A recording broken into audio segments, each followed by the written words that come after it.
샬롬, 반갑습니다. 김바울 목사입니다. 오늘도 남청 큐티를 찾아주신 성도님들을 예수 그리스도의 이름으로 사랑하고 축복합니다. 우리는 저번 주까지 레위기 1장부터 7장까지에 나타난 5대 제사에 대해서 살펴보았습니다. 이어서 8장부터 10장은 그 제사들을 집례하는 제사장에 관한 내용들이 등장하고 있습니다. 오늘은 8장 제사장의 위임식 절차에 대한 말씀으로 여러분과 함께 하나님의 교훈을 나누고자 합니다.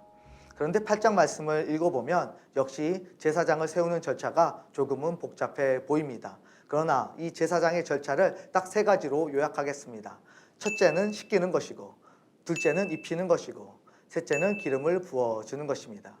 첫째, 물로 씻어야 합니다. 6절, 모세가 아론과 그의 아들들을 데려다가 물로 그들을 씻기고, 모세는 먼저 아론과 그의 아들들을 데려다가 물로 씻겼습니다. 성경은 이렇게 물로 씻기는 것이 왜 이렇게 중요한지 신약 시대에 와서 그 의미를 풀어줍니다. 에베소서 5장 26절에 보면 이는 곧 물로 씻어 말씀으로 깨끗하게 하사 거룩하게 하시고, 물로 씻는 것과 말씀으로 깨끗하게 하는 개념을 동격으로 쓰고 있습니다. 다시 말하면 물로 씻는 것은 오늘날 곧 말씀으로 씻는 것임을 보여주는 것이죠. 그러므로 그리스도인들은 계속해서 말씀으로 자신을 씻어야 합니다.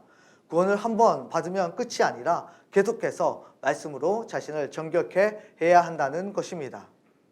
둘째, 옷을 입어야 합니다. 8절 말씀에 흉패를 붙이고 흉패에 우림과 둠빔을 넣고, 제사장에게 입히는 옷은 에봇입니다. 보통 옷은 그 사람의 신분과 정체성을 나타냅니다. 운동선수가 운동하러 가면서 양복을 입지 않습니다. 회사에 출근하는 사람이 운동복을 입고 나가지는 않습니다. 이렇게 입는 옷은 자신의 신분을 나타내는 수단입니다. 이 에봇을 입힌 후에 가슴에 흉패를 붙이는데 그 흉패에는 12보석이 박혀 있습니다. 이 보석이 12개인 이유는 바로 12지파를 상징하기 때문입니다. 이 보석이 가슴 부위에 박혀있는 이유는 또 무엇일까요? 바로 제사장이 이 12지파를 품는 존재다. 무엇으로? 가슴으로 품는 존재다라는 것을 알려주는 것입니다. 제사장의 가장 중요한 역할과 직무 중에 하나는 바로 이스라엘을 가슴에 품는 것입니다. 비록 아직은 이스라엘 백성들이 제사를 제대로 드리지 못하고 또 거룩에 대한 의지와 열정도 별로 없고 또 하나님 나라에 대한 이해도 부족할 수 있습니다. 그러나 제사장은 어떻게든지 그 민족을 마음에 품고 기도해야 한다는 것입니다. 여러분, 하나님은 우리를 제사장으로 이 땅에 부르셨습니다. 이 세상에는 아직도 하나님에 대한 이해가 부족하고 복음을 받아들이지도 못하는 그런 주의 자녀들이 참 많이 있죠. 그럴 때 우리가 취해야 될 태도는 그들을 비방하고 무시하고 또 우월감에 도취되는 것이 아니라 아프지만 그들을 복음으로 품고 살아가는 것입니다. 아직 그들이 완성되지 않은 것처럼 보이지만 언젠가 반짝반짝 빛나는 보석이 될 것이라고 믿고 우리가 함께 마음에 품고 기도로 주님 앞에 나아가는 것이지요. 셋째로, 입었다면 이번에는 기름을 부어야 합니다. 12절 말씀입니다. 또 관유를 아론의 머리에 붓고 그에게 발라 거룩하게 하고, 이 관유는 성막 내에서만 사용되도록 특수 제조된 그런 기름입니다.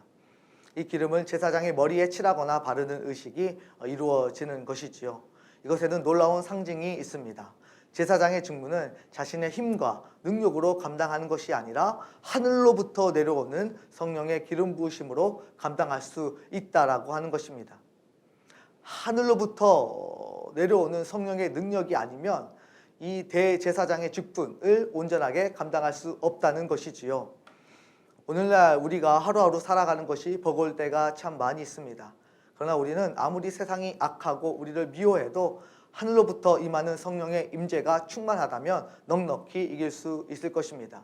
한 가지 생각해 볼까요? 정말 우리가 힘들었을 때는 세상에 치였을 때입니까? 아니면 성령의 충만함을 경험하지 못할 때입니까?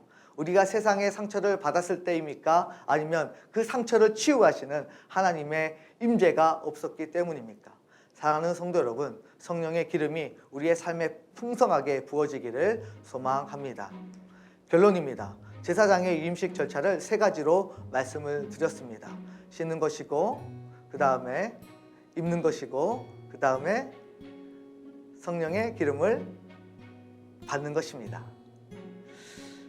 제사장은 오직 위로부터 흘러내리는 성령의 충만함으로 사명을 감당할 수 있다라고 하는 것, 우리가 예수 그리스도로 옷을 입고 살아가며 그 많은 영혼들을 마음에 가슴에 품고 살아가야 한다는 것, 그리고 우리가 늘 매일토록 말씀으로 정결케 해야 된다라고 하는 사실들을 우리가 놓치지 말고 이 세 가지 은혜를 모두 담아서 평생을 살아가시는 복된 모든 성도님 될 수 있기를 예수님의 이름으로 축원합니다. 감사합니다.